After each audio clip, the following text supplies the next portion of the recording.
Hi, Richard. Hi, Bob. How you doing? I'm well. How are you? I'm just doing wonderfully. And let me tell you why. Because we're going to talk about your book. And by the way, before I get to that, if we have time at the end, I'm going to ask you about this BuzzFeed article that said you may run for president. Okay, you're familiar with the article, right? It was in BuzzFeed. I am indeed. Okay, so that is going to be a tease. We call that a tease in the business. It's going to keep people listening. Not that the book itself wouldn't keep them listening. I don't want to suggest that for a second. The book is called A Brief History of Doom, 200 Years of Financial Crises. Let me say a little more about you before we get into the book. One thing is that you and I recorded a conversation on your previous book, The Next Economic Disaster, Why It's Coming and How to Avoid It. And that theme will, I think, infuse our discussion of this because the two are very much relevant. This is a book with relevance to the contemporary situation and whether we're on the brink of an epic collapse. Let me say a little more about your bona fides. You are in Philadelphia. You are now managing partner at Gabriel Investments. Is that the name? Yes, it is. But before that, perhaps more relevantly, you were heavily into the banking business. You were co-founder and president of what was for a time the largest issuer of Visa cards. Yes, I was. You were, and you are credited by some with inventing the co-branded credit card. I guess there are two people who kind of get credit or share credit or something. The co-branded card being the thing we're all now so familiar with that says not just Visa but United Airlines or your alma mater or something. And you've been in banking in other ways too, as well as in the energy sector. You have a history of building up companies and selling them to people we've heard of, like Barclays or Bank One. So you really know the credit business, and credit plays a big role in your own idea about why financial crises happen, why the 2008 crisis happened, why a bunch of other crises, which you describe in this book, A Brief History of Doom, happened, right? That's right. So you want to talk a little about your basic paradigm before we get into both the historical examples and the contemporary context? Sure. I mean, we look for this book. We looked at 43 crises in the 6 largest countries in the world, and we looked deeply into the history that related to each. And, almost without exception, it was runaway, profligate lending that led to the crisis, whether it was railroad lending or real estate lending or what have you. It's a lot of loans made with compromised credit criteria over a 2, 3, 4, 5 year period that creates massive overcapacity in one or more industries. And the banks that made the loans, or the other lenders that made the loans to fuel this, end up with more bad debt than they have capital, and so they fail or have to be rescued. And that's the essence of a financial crisis. And in your view, this is underappreciated, the role of credit. I mean, there's two kinds of debt, broadly speaking, private debt and public debt. Public debt is what the government owes. Private debt is what everybody else owes. You hear a certain amount of kind of concern and hand-wringing about public debt, but in your view, private debt is the bigger and to some extent underappreciated factor? Yeah, the private debt in most economies is much larger number than public debt. It correlates directly to financial crises. Government debt does not correlate to financial crises. And in fact, if anything, it's often kind of a contrary indicator. Government debt gets better in the period before a financial crisis because there's so much lending going on and businesses are booming. They're paying more taxes. People are paying more taxes. And in Spain, for example, before its calamitous implosion in 2009, government debt to GDP improves by 13%, and everybody thinks it's an economic miracle. So government debt is not the issue to focus on if you're thinking about financial crises. Okay. And before we get into the historical examples, and this is something we'll pick up on later, but just quickly, how worried should we be right now? Well, in the United States, we have some problems in some small lending sectors, so I don't think we should be worried in the United States. In Asia, there's a massive buildup, really an unprecedented buildup of private debt that we think is going to spill over, and we're concerned about China. We're even more concerned about the satellites that surround China, Australia, Malaysia, South Korea, and the others. We think there's reason to be cautious. Okay. And when you say we, you mean you and the group of analysts who helped you put this stuff together. And you've got a huge data set, by the way, that's available online and that went into this book. Yeah, the thing that's normally not done is really an exploration of private debt trends prior to the crisis. So you can read a lot of books about the Great Depression. You're not going to see a lot of lending, if any lending data from the 1920s, even though that's the issue. So for all 43 crises, we built a data painstakingly, went to libraries and archives and in many cases unearthed data that hadn't been unearthed for years and put together basically a 20-year picture of those crises, the 10 years before and the 10 years after. So, don't take our word for it. Go to our database. We've got our sources carefully cited, and you can see exactly what's going on with government debt, private debt, stock exchanges, commodity prices, all the factors that would come into play. Yeah. Okay, so let's start with the Great Depression. It's the first case study you take up in the book. They're not strictly chronological in the book, but you choose to start with that one. You note in the book that some people forget how bad the Great Depression was. I mean, it was terrible. I mean, my father's family was caught up in it, and I don't think it's too much to say that people just died of poverty. I mean, my father, by the time he was like 14, several of his siblings had died, and both of his parents had died, and they died of illnesses. They didn't starve to death, but they were out. They didn't. I think they got basically no medical care because they were. His father was a sharecropper. They didn't have money, and this was West Texas. And it was bad, and what you hear about in connection with the Great Depression is the stock market, right? That's the iconic thing. It's there's a stock bubble, and it finally burst, but you're saying that there was something else and something deeper. And I guess there are lots of people who say there was something else, but you have your own particular view of what the something else was. Yeah, the stock market was a small factor. It was a symptom rather than a cause, and of course exacerbated the problems that were already there. But what was going on in the 20s is a massive run-up in real estate lending. And you don't have to look very far. You can look at the New York skyline or the Chicago skyline or the Dallas skyline. More skyscrapers were built in the late 20s than in any other period in U.S. history in Manhattan, as one small example. And the housing construction that occurred in that period was greater or as great on a per capita basis as what happened in the 2000s in the U.S. So there was massive overlending in real estate.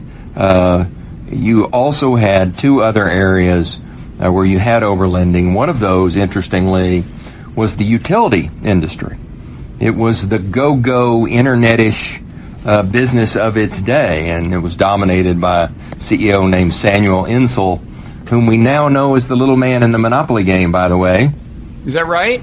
Oh, absolutely. And there was massive acquisitions, double and triple leverage acquisitions going on in the utility industry. And the third big industry that was misbehaving was the stock market, where margin debt or broker loan debt went from about $1 billion to about $6 billion, or 5% of market cap, in just a few short years. So, those three things really constitute what was $40 billion in growth in lending on a $90 billion economy at a time when GDP itself only increased $10 billion. And broker loan debt means what? People are the extent to which people are borrowing to buy stock? Broker loan debt is what the banks lend to the brokers so that they can make a margin loan. Okay. So ultimately it's borrowing to buy stock? Is that what it ultimately is? That's right. Okay. So, yeah, that can be a problem. I read somewhere that Elon Musk has borrowed a whole lot of money so he can keep buying stock in his own company and I guess maintain control. And now the stock is dropping. I mean, we don't need to get into Elon Musk, but let's just say it's a problem if you borrow a lot of money to own a lot of stock, and then you need to repay the people who borrowed you the money, and the stock starts falling. When that happens, set aside Elon Musk and what the coming years may hold in store for him. When that happens in the aggregate, that's got to be a problem, right? Yeah, I mean, again, I would emphasize it was a tertiary problem in the Great Depression, but they actually allowed leverage up to 90% of the price of the stock. So if if you exercised your margin rights and stock prices went down just a little bit and you got a margin call, you either had to come up with a lot of cash or you had to sell the stock. And that's, kind of what happened in a dramatic way in the late 1929. Have they tightened up those requirements? Yeah, after the Great Depression, they introduced a 50% margin requirement, which has made a significant difference.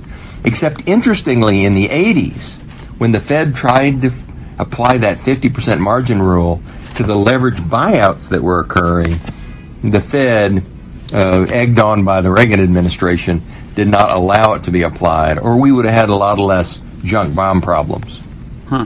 It's kind of a recurring theme, right? They tighten up the regulations, and there's lobbying to loosen them, and this is life in the world. There's a lot of graphs here, and back to the role of construction spending in the Great Depression. There's a graph here. I mean, people, it may not, it won't be visible at all. You can see it. But it's really striking.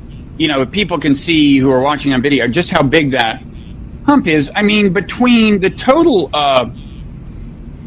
spending in a mere decade goes up by a factor of, at least, like maybe 5 or so. I don't know. It's big and it's fast. And you think that was skyscrapers and homes? It was more homes than skyscrapers. There was massive building of housing. We hear about Florida, famously, and how the Florida real estate crash occurred in 1926, but there were actually bigger crashes that occurred that were just like that in New York, Chicago, and elsewhere. Massive overbuildings of home, far more than there were buyers for. Massive overbuilding of office buildings, far more than there were tenants for. And one of the great stories of the Depression is there was a race between the folks building the Chrysler Building and the folks building the Manhattan Building, later the Chase Manhattan Building, to see who could be the tallest. And they were actually, as they were building, they were adding floors to the design. Demand and availability of tenants to lease the space was not considered at all. And as soon as one of them wins, I think Chrysler Building wins, Jacob Raskob, who's one of the DuPont cronies, builds the Empire State Building, for which there is no tenant demand, and does it in about, less than, a little more than a year. And, all of a sudden you have tens of millions of square feet in space around New York and the country for which there's no tenants. You have houses for which there's no buyers. You have folks that have built houses that have 5-year loans they can't get renewed. It's a massive real estate debacle.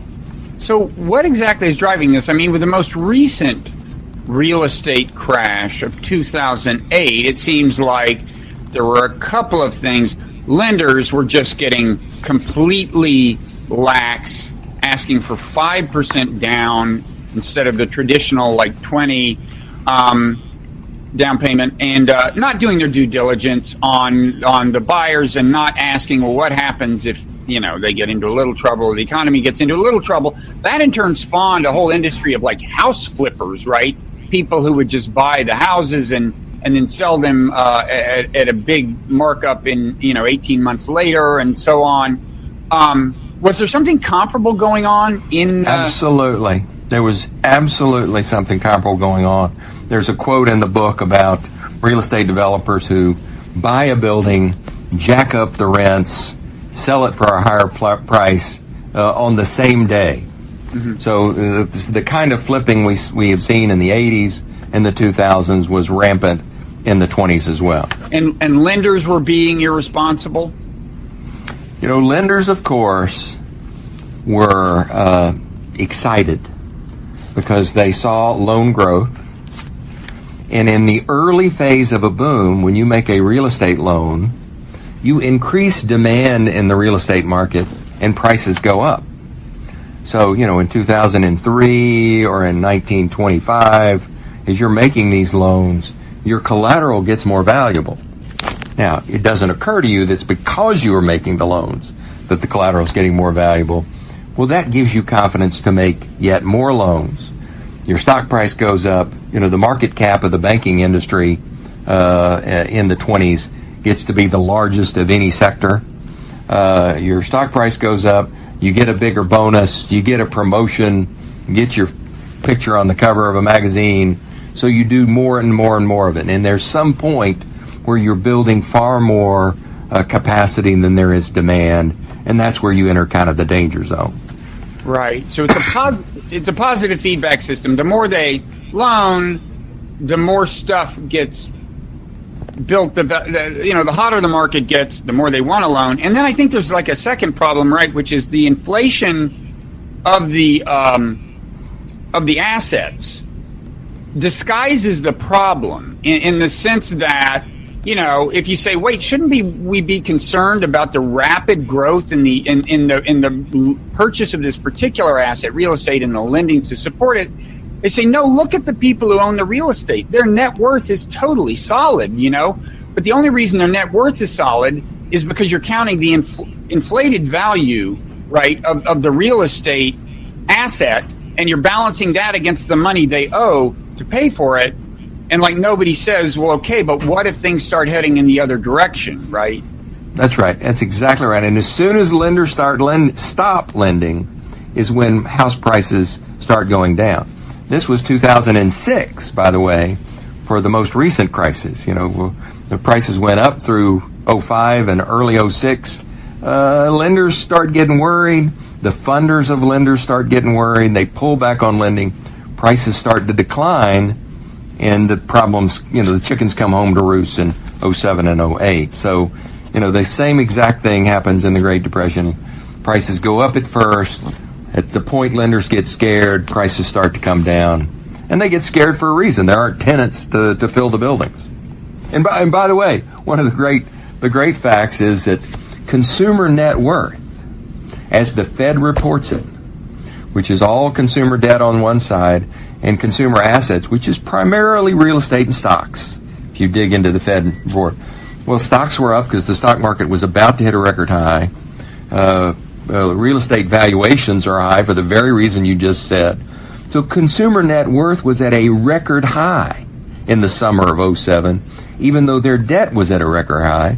And it was this same specious element. The valuations weren't sustainable. A more realistic, sober analysis would have suggested they had a decline in net worth at that point. Yeah. Okay, so then how does that play out, and how do they handle it? I mean, I know you have your doubts about how the 2008 crisis was ultimately resolved, because I think your view is that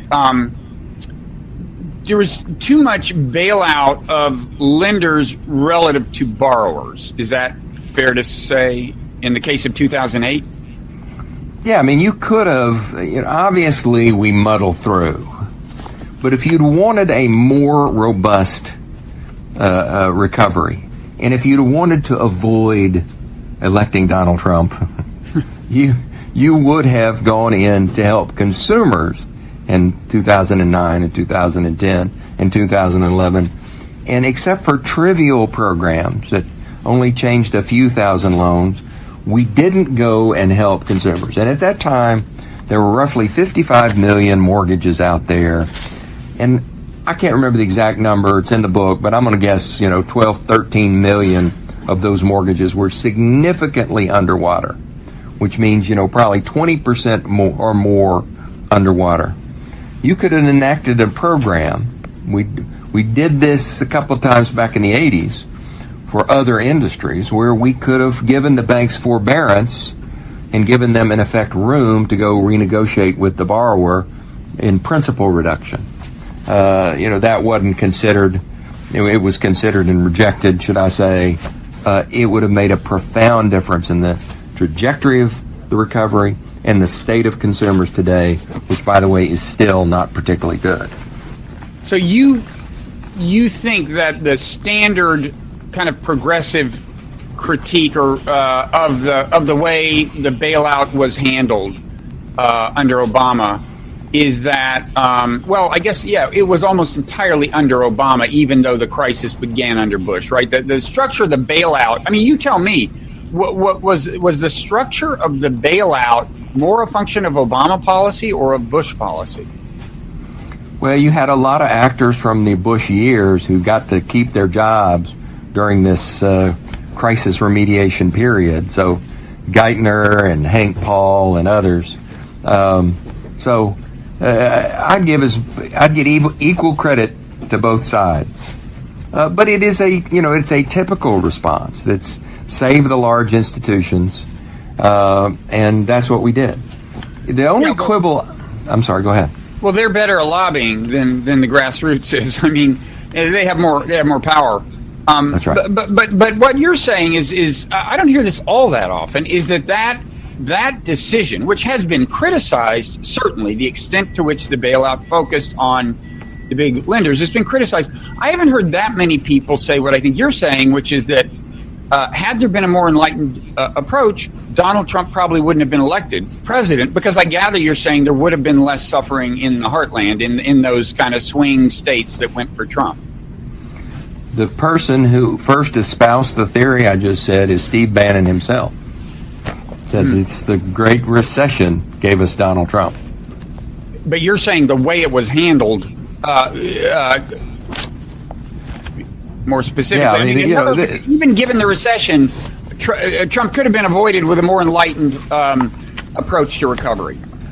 Yep, we could have taken care of consumers and households. We didn't. We took care of the banks. Okay. Now, that's an by the way, takeaway. I think you could have taken care of the banks. I think keeping banks from failing is a necessary ingredient to this. Others disagree, but I don't think you have to keep the bankers who caused it. You don't have to let them keep their jobs. I mean, through my banking career, banks were rescued routinely. You know, the regulators would come in on a Friday afternoon. They would fire the CEO. They would fire the board. They would reopen on Monday morning. It would be government ownership, and then within a year or two, that bank would be sold or taken public or the like. You saved the institution. You didn't save the misbehaviors that were running that institution. So, that really was what I would have done in this crisis that was not done. You could have kept all these high-profile institutions intact, including Lehman. You didn't have to reward the board and the executive management of those institutions. And that presumably keeps future crises, makes them less likely to happen at least, because then there's more of an understanding among lenders that you actually do pay a price if you overlend. Yep. Your stock becomes worthless and you don't have a job. Okay, so anyway, so as for the Great Depression, you think it's underappreciated the extent to which the problem was overly promiscuous credit, and B, in the context specifically of real estate. Yeah, real estate and mergers and acquisitions in the utility industry. I'll read you a quote. It's one of my favorite quotes from the book. This is a party in Chicago. This is where Samuel Insull and Commonwealth Edison Utility, which has become the largest utility in the country. I believe it extends to 36 states at this point in time. It's a triple leveraged entity, so it's extremely vulnerable. But here's a quote. At a party, the new president of the Continental Bank sidled up to Insull's son and said, "Say, I want you to know that if you fellows ever want to borrow more than the legal limit, all you have to do is organize a new corporation, and we'll be happy to lend you another $21 million. $21 million is hundreds of millions in today's terms. Insull's bookkeeper said the bankers would call us up and ask, "Isn't there something you could maybe use $10 million for?" That captures the essence of these boom periods. Lenders are pushing loans out there, and overcapacity is created as a result. And that's the other big thing you emphasize is overcapacity. That's how overcapacity is created. sometimes it's overcapacity in real estate. You go into there were a series of railroad-related financial crises in the 19th century, and in that case, the overcapacity was just like rails, basically, right? Yeah, I mean, people, you don't really appreciate this, but in the late 1800s, railroads were the monstrously dominant industry in the United States.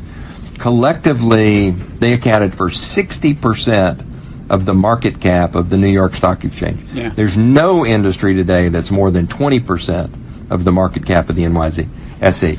They were it. This is in 1899, I think, if I recall right. That you get right. that number, that 60% number. That's right.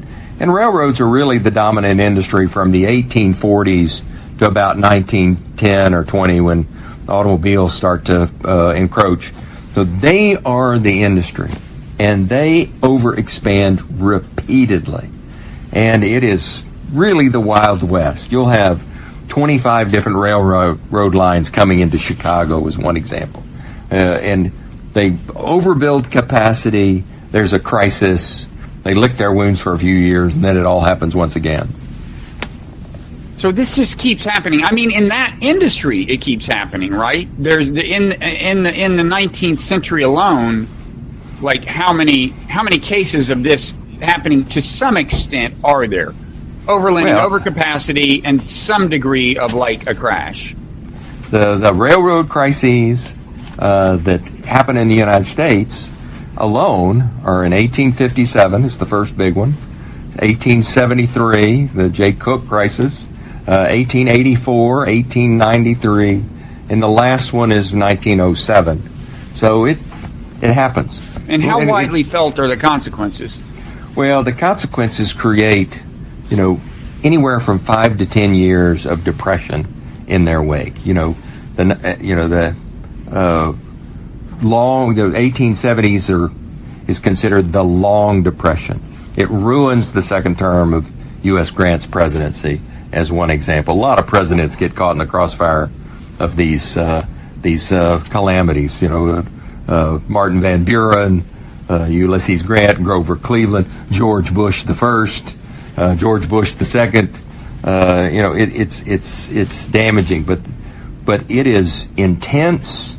The entire economy feels it, and it lasts for years and years and years. And it's finally something like a gold rush or a war or something like that pulls the economy out of its doldrums. Yeah, it's just amazing. It's so frustrating. I mean, I pay a lot of attention to foreign policy, and I just keep banging my head against the wall, because we keep making the same mistakes in different contexts. We exaggerate a threat, whether it's how much of a threat communism posed to us in the, and whether communists would take over Mexico if Vietnam fell and so on, or whether it's excessive fear of terrorism or what. We exaggerate the threat. We over-respond to it in a way that in some sense or another makes things worse. And it's just like, when will we learn? But I have to admit that, like reading your book, things are even worse in finance in terms of the extent to which we just keep making the same mistake. I mean, again, it happens multiple times in the context of railroads alone, and it's basically the same story that we saw in 2008. It is fundamentally the same dynamic, right? Yeah, one of my favorite stories comes from the 1857 crisis. Railroads are capital hogs. They need capital to build new track and build railroad cars and operate.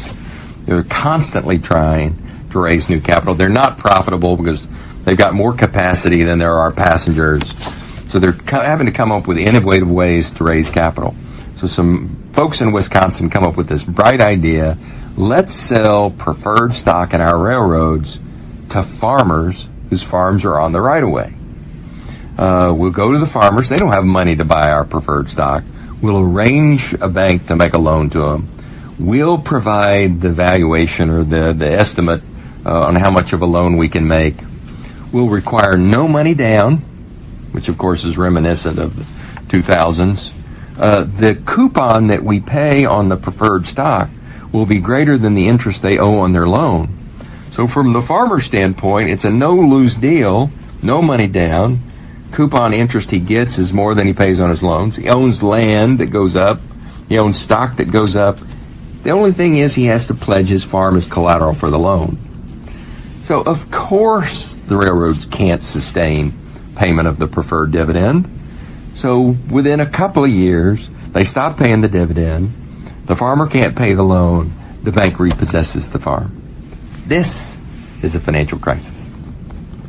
Okay. And it does keep happening. So you have a chapter on the 1980s. It's actually the second one, the chapter right after the Depression chapter. And you call it the decade of greed. Now, I remember two things about the 80s. I remember the beginning of the decade, this period of very tight money imposed by the Fed to choke inflation out of the system. And things got bad. I mean, real interest rates, interest rates taking account of inflation, I guess, got like super high, as I recall, right? I mean, they were like 15% or higher. I mean, by today's mortgages were at 13 or 14%. Yeah, right. So, that's the actual rate on the mortgage. So, the real interest rates would have been lower, but the nominal interest rates were at that level. That's the way it works, right? So you had the Volcker-induced recession as he was trying to tame, thought he was doing the right thing to tame the Carter-era inflation. That's the story you remember. And then you remember, after about 82 or 83, we had, it's morning again in America. Mm-hmm. It's the renaissance of America. It's the beginning, in Ben Bernanke's mind, of the great moderation in which inflation is no longer a beast. So Bernanke, we should say. So Bernanke wrote. Where was he at this point? I mean, he was not yet in the picture, right? Of course, he's the guy who oversaw the reaction to the 2008 crisis as Fed chairman. But what was his? And I know he did a PhD dissertation, I think, on how the Great Depression was handled with monetary policy. But what was his connection to appraising? Well, I don't know exactly what year, but he becomes an economist at the Fed and an academic in the industry, long about this period or shortly thereafter. Okay. It becomes kind of a touchstone for economists who, by the way, Fed economists and mainstream economists, orthodox economists, don't even consider private debt in their models to forecast economic outcomes. So, of course, they missed the '08 crisis. But at any rate, he's calling this period the Great Moderation, when in reality, the 1980s are one of the most calamity-filled periods in American history. We had 1,000 banks fail. We had several hundred S&Ls fail. We had the junk bond crisis. We had the commercial real estate savings and loan crisis. We had an ag crisis early in the decade. I came into the banking industry at a time there was an oil collapse in Texas, and we had an oil patch lending crisis. We had the single biggest one-day drop on a percentage basis in the history of the stock exchange. And then it all culminates in the recession of the early 90s, which is the recession that gets Bill Clinton elected and George Bush ousted from office. Yeah, the second thing I was going to say, remember, is that crash in either 87 or 88, which at the time was, I think, the biggest crash maybe in my lifetime, the stock market crash. But so what was the role of credit, of private credit in the 80s? It's identical to its role in the 20s and in the 2000s. There's, a doubling of mortgages that are made. There's a huge run-up in commercial real estate lending. So it's those two things mainly. There's a huge run-up in manufacturing debt. A lot of that is leveraged buyout debt. LBOs and junk bonds were all the rage in that decade. And by the way, it leaves the manufacturing industry very vulnerable to, the attack from overseas as China comes into the WTO. So debt is front and center. The junk bond phenomenon is all about debt. Mm-hmm. Commercial real estate development is all about debt. Charles Keating and Lincoln savings. The savings and loan crisis. Yeah. How often is it that, I mean, I'm wondering, like, how do the lenders keep convincing themselves? Because I think they do. It's not like they're consciously duping people for the most part, right? I mean, they're sitting there thinking this can go on forever, I assume. Motivations differ among different people, I'm sure. But how often is part of it that, okay, there's this new financial instrument. There's this new, this time it's different. It's like we had not appreciated that these so-called junk bonds, even though they're called junk bonds, they're appropriately priced for the degree of risk. And so it's a perfectly valid, and it's a new, it's a new horizon. And I mean, how often is the idea that there's really, this time it's different because there's some kind of new thing we're doing in the lending business? Well, I came of age lending in the 1980s. So, I was a young pup in a Texas bank, and, this was all happening all around and above me. And I can tell you, there's great excitement and enthusiasm and euphoria in these periods. You get bigger bonuses, your stock, don't want to be repetitive, but your stock price goes up, your year-end bonus is a lot bigger, you get promoted, and, even if you don't, there's a bank across the street that's being more aggressive than you are, and you can go get a job there for twice your salary, and I'm not really exaggerating that much. It's a very exciting time, and there isn't even, you say, what do folks think something's different? Well, certainly they do, but there's not even a lot of reflection on what those differences are. It's what we're doing is working. And we can tell that it's working because we make these loans and the value of the building that we made the loan on went up. How much more proof do you need? Yeah. But the enthusiasm is sincere, right? They're thinking, they're not thinking, we will be insulated from the blowback when it inevitably happens. They're thinking this can go on forever. That's right. So, I'm in Texas in that period, and the talk-off is oil is a scarce resource. It's $30 a barrel now, or got up to like $35 or $36 a barrel, which in real terms is, near $100 today. And, it's that it's a scarce resource, so its price is always going to go up. So we'd have sober presentations from folks we were in Texas, folks came down from McKinsey and Booz Allen and other places in New York and had all the charts and graphs on all the oil fields in the world and the depletion that was occurring, and there was no way that prices could go anywhere but up. They showed prices going to $90 or $100 within a decade or so. So it began to seem conservative to make a loan at a collateral value of $40 or $50 a barrel, even though that was above the price of the current oil market, viewed in that context. And then lo and behold, in 1986, prices dropped from 36 to 10, and all hell breaks loose, and all the Texas bank failed. Hmm. So, you do one case study abroad at least, right? You have a chapter on Japan, the 1990s crisis in Japan. It's called Denial and Forbearance. I remember about Japan, like in the late 80s, and you mentioned this. I mean, we all thought that, it's a slight exaggeration, but the sense was America will be crushed by the Japanese juggernaut.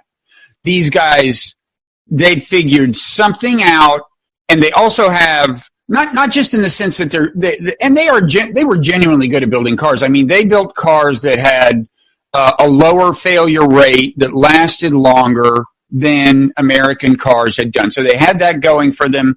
And then there was the idea that they had this industrial policy, where, they consciously cultivated specific industries that could dominate, and they did it wisely, and we were failing to do that. Anyway, and the numbers they were racking up were amazing. It had been a sudden ascent that was kind of mind-blowing. But anyway, that's, obviously, they have not wound up dominating the world, and now if there's a big fear, I guess it's about China doing that. But so tell us what happens then to Japan from there on, going into the next decade in the 90s.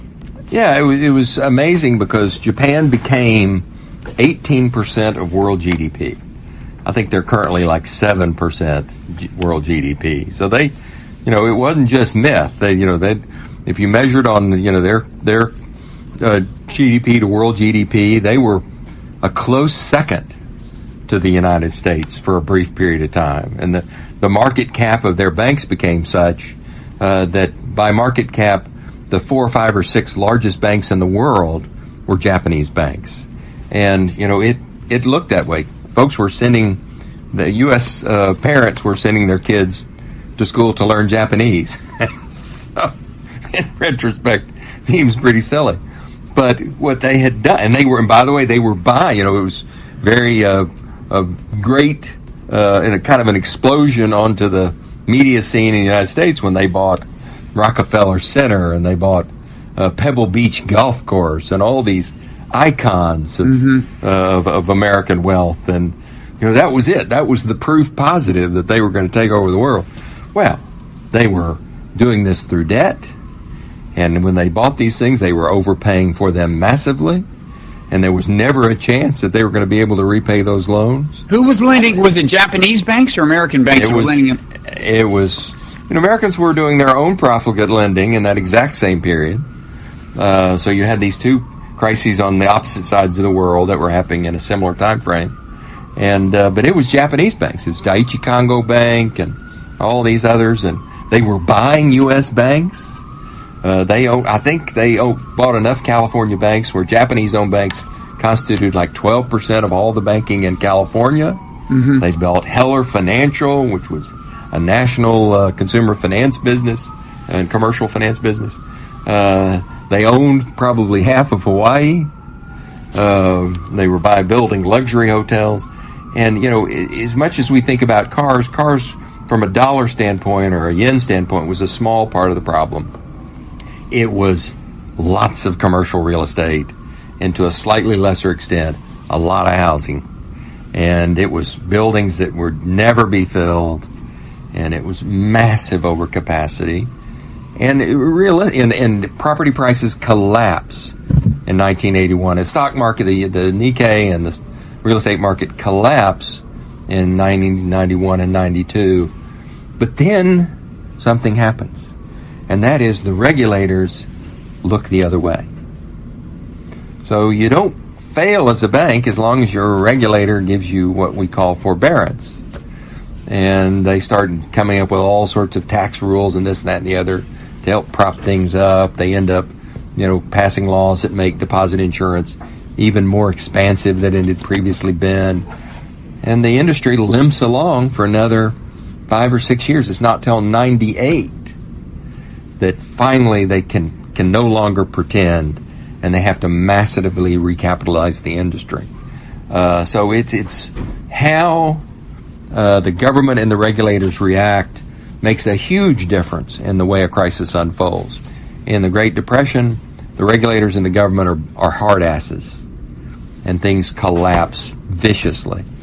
In Japan, they've sort of learned that lesson, and regulators exercise very obvious and conscious forbearance, and it drags out. The recapitalization of the banking industry actually lasts from 91, 92 to 2004, 2005. So it takes them 15 years to deal with this problem. And the legacy of this problem, by the way, is 0% GDP growth in the 20 years since then. Wow. So, and I mean, now Japan also is said to have a demographic problem, right? I mean, an aging workforce and so on, and they're not, and I guess they don't bring a lot of workers in through immigration to fill that void. So there's that too, but are they still kind of limping along? Man, they have never really dealt with the problem in terms of the debt itself. Private debt to GDP in Japan is far higher than it is in the United States here 20 years later. It's 170, 180% to GDP. And by the way, one of the ways they deal with this is through government deficits, both, infrastructure spending and bailouts for the banks.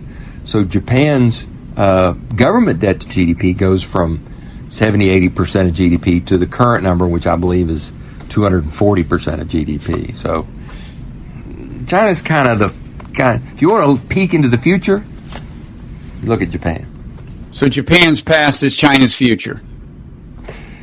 Japan's current is China's future. Okay.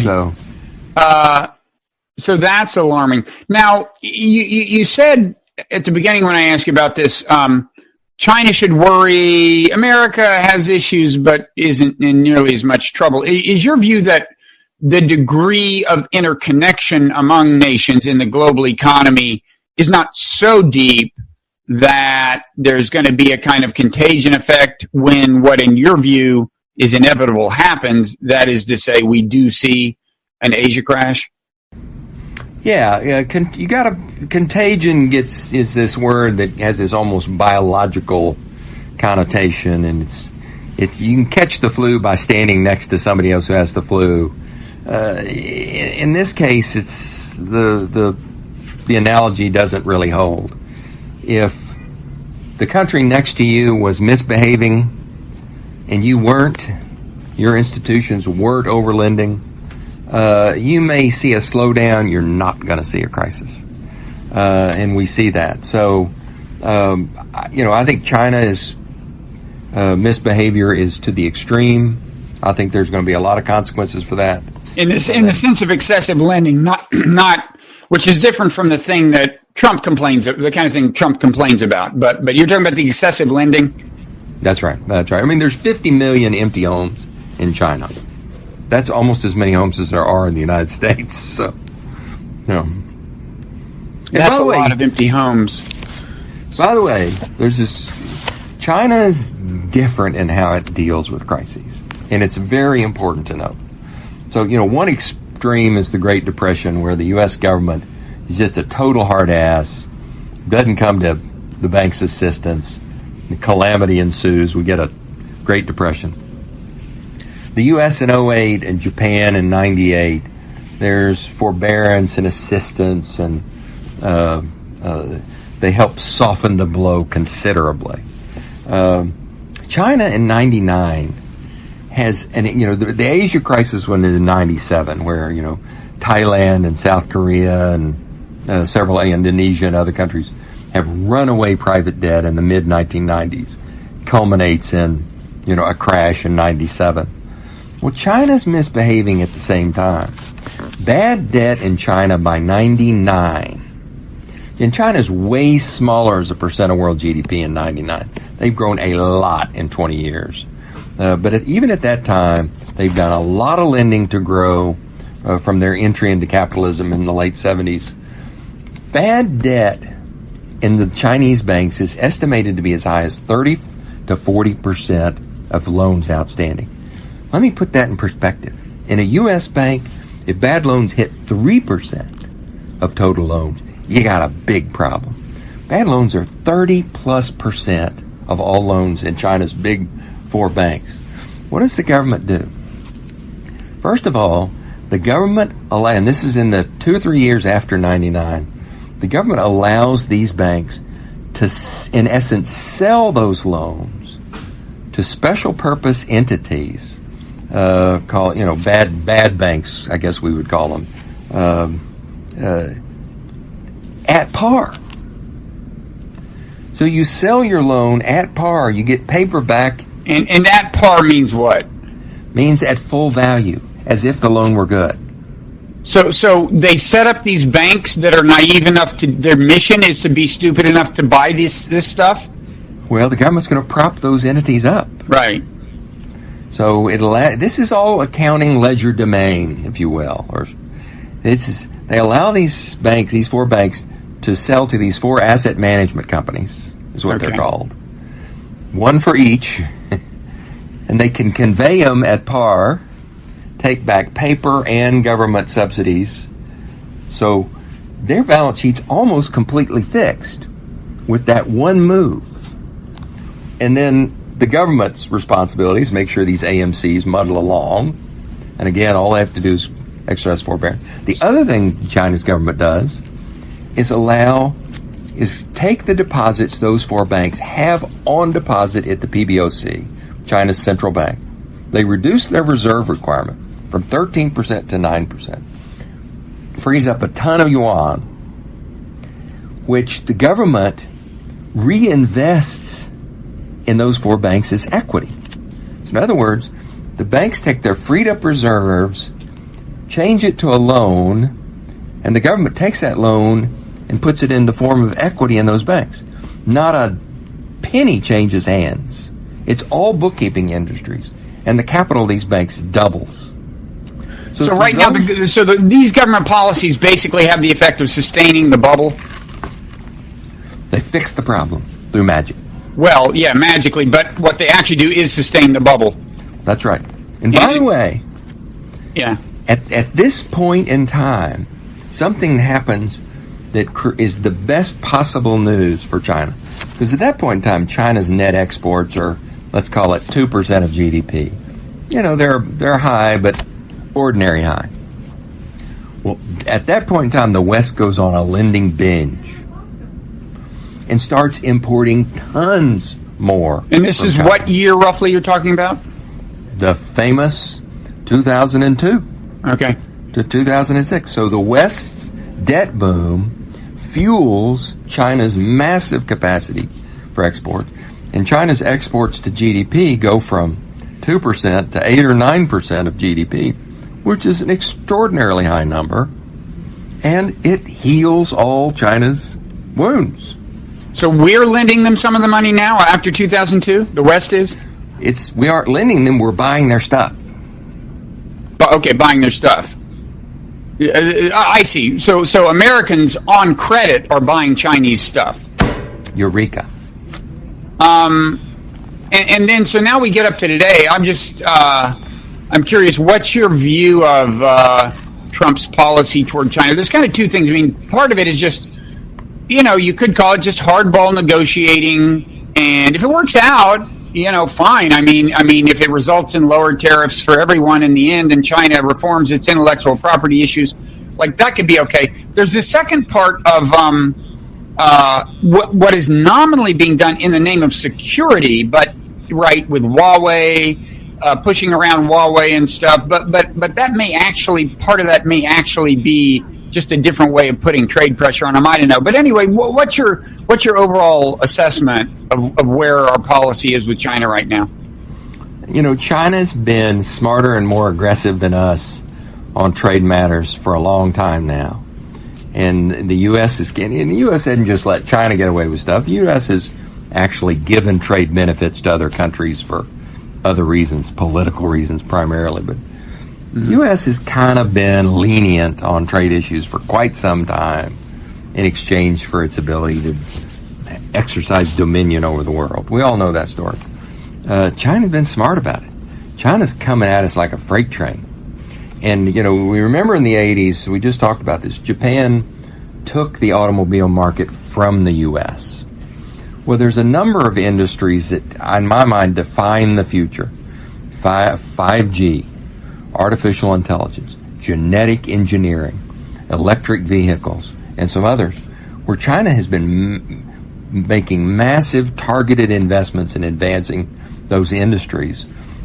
And I think what's at stake is global leadership in the industries of the future. And right now, I think it's an even money bet that, on which side will prevail. And so, I think the United States has kind of woken up, said, oh my goodness, this entity that was small and helpless just 20 years ago is now rapidly approaching our size and approaching our sophistication, if not surpassing it, in critical industries. My God, we should have been doing something about this 10, 15 years ago, not suddenly. I think Trump's approach is clumsy, ham-handed, but the issue, the substance is substantive. Yeah. Speaking of contemporary politics, we promised we'd get back to this article in BuzzFeed a few months ago about how you might run for president. Now, actually, the article was partly about this extensive kind of focus grouping you did kind of across America. You went out and talked to people in various states, and you and I had a conversation about that we can link to, that people can see what you found. And you came up with specific ideas about like making Medicare, lowering the age at which people could get Medicare and stuff, and and this was based on your sense of what people were most concerned about. But when I spoke to you, I didn't I hadn't heard any rumors about you running for president. But BuzzFeed, which is and if BuzzFeed can't start a good rumor, who can? BuzzFeed, in this piece about you, which we'll also link to, mentioned the possibility of your running for president. And why not? That would make it an even 24 if it was on the Democratic side. Yeah, that's, there's not enough candidates in the Democratic side. There's a shortage. Probably the least I could do for the party. So, no, I have spent, I've been to 9 states, conducted 36 very formal focus groups trying to identify what the real issues are to voters. Because I felt like, after the Hillary loss, the Democratic Party had lost touch. And sure enough, it's the same issue, no matter where you go, no matter who you talk to. It's the same small set of issues that consumers or households are worried about. And it's kitchen table issues. It's their health care insurance, which is normally with their company. It's their dead-end jobs. It's the opioid crisis. It's shockingly to me, it's massive student debt, even for older Americans. We've subsequently been to Iowa and toured the rural areas of Iowa. Everywhere we go, the issues are the same.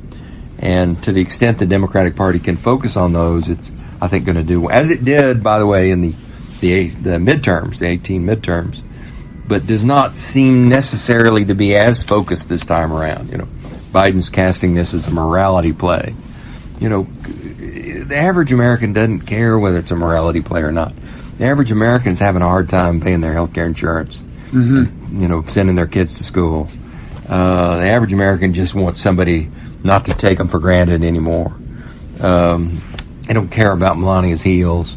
One farmer told me, this is very poignant, but very illustrative of the poor messaging that's being done. But I'm talking to some dairy farmers in Farley, Iowa, which is, where Field of Dreams was filmed, by the way. And they are hurting. They haven't made money in 4 years.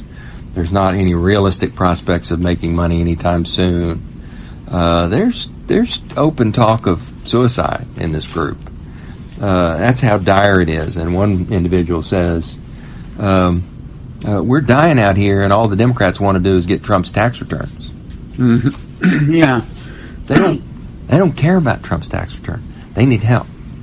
Yeah, I don't know if I told you. Actually, my younger daughter, when she graduated from college in 2017, got a research prize, and she walked across the country interviewing people.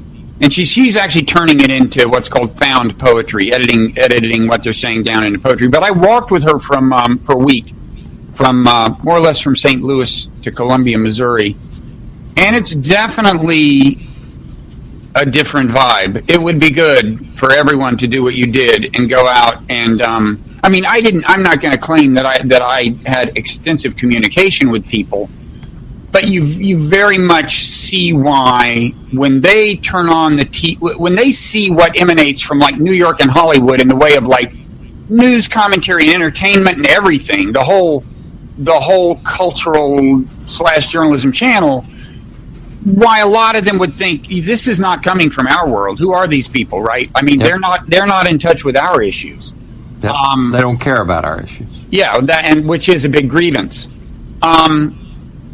So anyway, look, if you do run for president, I'm not saying I'd be the greatest national security advisor ever, but I can promise I would do at least as good a job as John Bolton. I think you're aiming too low. I think the VP slot has your name all over it. I'm here for you, man. You're photogenic. What? You're photogenic. You're warm. You've got magnetism to spare. Right. Maybe I'll be your vice president. No. Humility is another of my virtues. You forgot that one. And I really insist that you be president and I'd be vice president. If I must. 8 years down the road, when, by the way, I will still be almost a decade younger than Joe Biden. That's right. As will you. Maybe. So we can That's a talk good off plan. camera. We can plot this. I like it. But I think what you'd like more is for me to mention your book one more time. A Brief History of Doom, 200 Years of Financial Crises by Richard Vague at a bookstore near you, and on Amazon, and so on, University of Pennsylvania Press. Lots of graphics. I mean, lots of graphics. A lot of research went into this. A lot of charts. And congratulations, and we will talk to you again down the road. Thank you very much. Okay. Thank you, Richard.